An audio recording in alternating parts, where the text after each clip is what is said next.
السلام علیکم، میں ہوں محمد محسن، آپ دیکھ رہے ہیں YouTube channel Pakistan news. Pakistan کا خطے کی صورتحال پر اقوام متحدہ کی سلامتی کونسل کو بریفنگ دینے کا فیصلہ۔ پاکستان کا خطے کی تازہ ترین صورتحال پر اقوام متحدہ کی سلامتی کونسل کو بریفنگ دینے کا فیصلہ۔ نائب وزیر اعظم اسحاق ڈار کا اقوام متحدہ میں پاکستان کے مستقل مندوب عاصم افتخار سے رابطہ۔ اسحاق ڈار کی عاصم افتخار کو اقوام متحدہ کی سلامتی کونسل کا اجلاس بلانے کے لیے فوری اقدامات کی ہدایت۔ سلامتی کونسل کو سنتاس معاہدے کی معطلی اور بھارت کے جارحانہ اقدامات اشتعال انگیزی سے آگاہ کیا جائے گا۔ اقدام پاکستان کی سفارتی کوشش کا نتیجہ ہے۔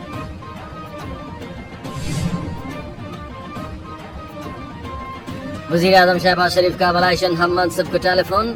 وزیر اعظم کا بھارت کے اشتعال انگیز رویے کے نتیجے میں جنوبی ایشیا میں موجودہ کشیدگی پر اظہار تشویش۔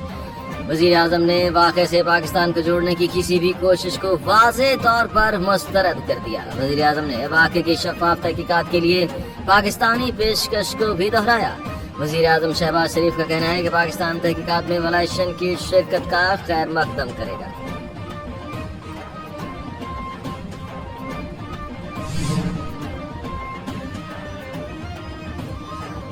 وفاقی وزیر اطلاعات اور D G I S P R آج تمام سیاسی جماعتوں کو بریف کریں گے۔ موجودہ قومی سلامتی صورتحال پر اہم بیک گراؤنڈ بریفنگ ہوگی۔ سیاسی جماعتوں کے رہنماؤں کو موجودہ سلامتی کونسل کے صورتحال پر بریف کیا جائے گا۔ بریفنگ پاکستان اور بھارت کے درمیان موجودہ صورتحال کے حوالے سے ہوگی۔ شرکاء کو افواج پاکستان کی دفاعی تیاریوں، سفارتی اقدامات اور ریاستی موقف سے آگاہ کیا جائے گا۔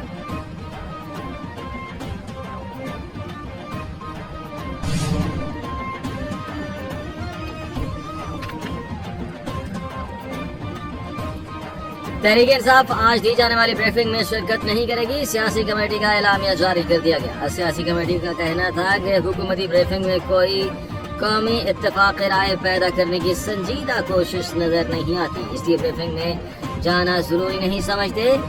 پی ٹی آئی نے ہمیشہ دہشت گردی کی دو ٹوک مذمت کی ہے۔ تحریک انصاف کا واضح موقف ہے کہ ہم ملک اور قوم کے دفاع کے لیے حلف صف اول میں کھڑے ہیں۔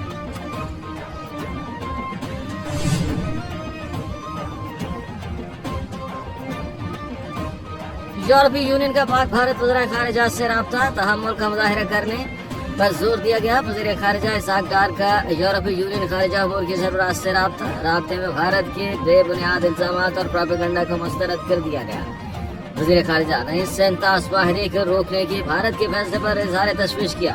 سربراہ یورپی یونین نے کہا کہ فریقین صورتحال کو بہتر کرنے کے لیے بات چیت کو آگے بڑھائیں۔ کشیدگی میں اضافہ کسی بھی کے لیے سود مند نہیں۔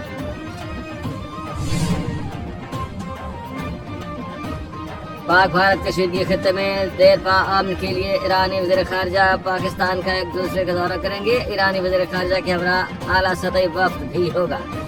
ذرائع کا کہنا ہے کہ ایرانی وزیر خارجہ سید عباس راغچی وزیر خارجہ اسحاق ڈار سے ملاقات کریں گے۔ پاک ایران تعلقات اور خطے کی موجودہ صورتحال پر بات چیت کی جائے گی۔ ایرانی وفد اسلام آباد سے منگل کے روز بھارت جائے گا۔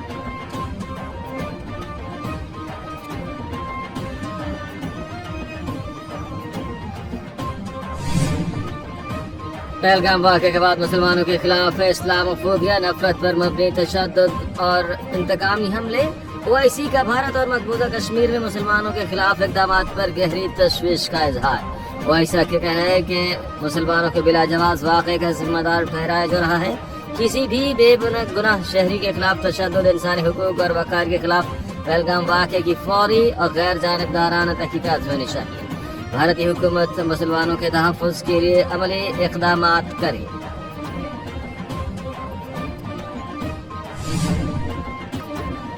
اسرائیل کا دفاعی نظام ناکام، جرمنی حوثیوں نے بنجرین ایئرپورٹ پر میزائل گرا دیا۔ اسرائیل فوج کی تصدیق، عرب میڈیا کے مطابق میزائل سے ایک سڑک اور گاڑی کو نقصان ہوا۔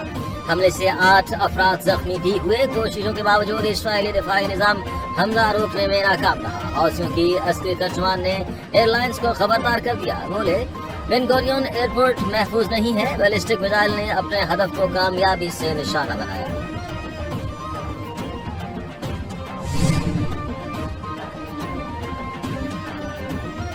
امریکی شہر لاس اینجلس میں چھوٹا طیارہ گر کر تباہ. ایک شخص جاں بحق حکام کا کہنا ہے کہ ایک چھوٹا طیارہ دوران پرواز گر کر تباہ ہوا جس سے ایک شخص کی ہلاکت ہوئی اور 2 گھروں کو نقصان پہنچا.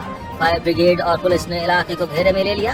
واقعے کے بعد کمیونٹی کے سیکشن میں ایک گھر کی چھت سے دھواں اٹھتا ہوا دیکھا گیا.